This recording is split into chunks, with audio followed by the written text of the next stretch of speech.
मंत्री जी, आज आपका एक बयान है मुस्लिम महिलाओं के प्रति जो कि नीतीश कुमार के संदर्भ में आपने कहा था, उस पर आपका क्या कहना है? ऐसा कुछ नहीं है। देखिए, अगर किसी को भोजपुरी भाषा और पूर्वांचल की सामाजिक सांस्कृतिक का थोड़ा भी ज्ञान होगा तो वह अच्छी तरह समझता है कि हमारे गांव देहात में जब किसी बात को टालना, हल्के फुल्के अंदाज में खत्म करना होता है तो लोग पारंपरिक तौर पर कहते हैं। जैसे उदाहरण के तौर पर बताओ, हमारे भोजपुरी में कहा जाता है कि फलनवा यह कहले बना कुछ और ना ही कहला सना, चला ही बतिया छोड़ दे, तो उसको कर दिया जाता है, इस तरीके से बोला जाता है। तो भोजपुरी और हम लोग उसको संभल के हिंदी में बोलते हैं तो बोलना ही होता है। तो ये कोई अपमान नहीं, बल्कि बातचीत को आगे बढ़ाने और विवाद से बचने का लोक प्रचलित तरीका हमारे यहाँ पूर्वांचल में।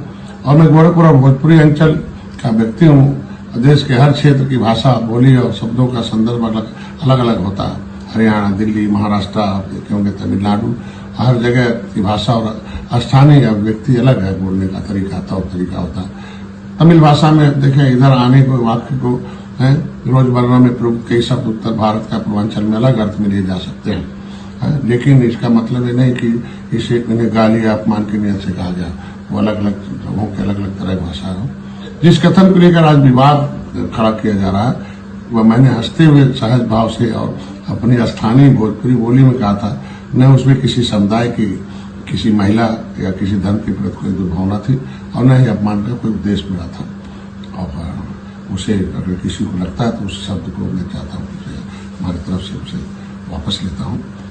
लेकिन अफसोस की बात है कि कुछ लोग जानबूझकर बातों को बढ़ा चढ़ा कर पेश कर रहे हैं और उसे एक एजेंडे का रूप देने की कोशिश कर रहे हैं। अगर किसी को राजनीति करनी है तो करें, लेकिन देश और समाज को अनावश्यक तनाव पैदा न करें और जोड़ने के काम में आए।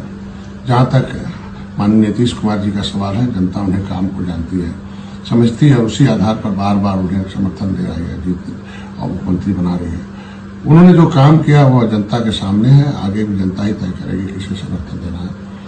मेरा स्पष्ट मानना है कि भाषा, बोली और संस्कृति को समझे बिना किसी की बात को विवाद बनाना दुर्भाग्यपूर्ण है और हमें समाज को जोड़ने वाली सोच रखनी चाहिए, न कि तोड़ने वाली होनी चाहिए। हर नागरिक का कर्तव्य है। हमको लगता है बिना मतलब तोड़ दिया जाए।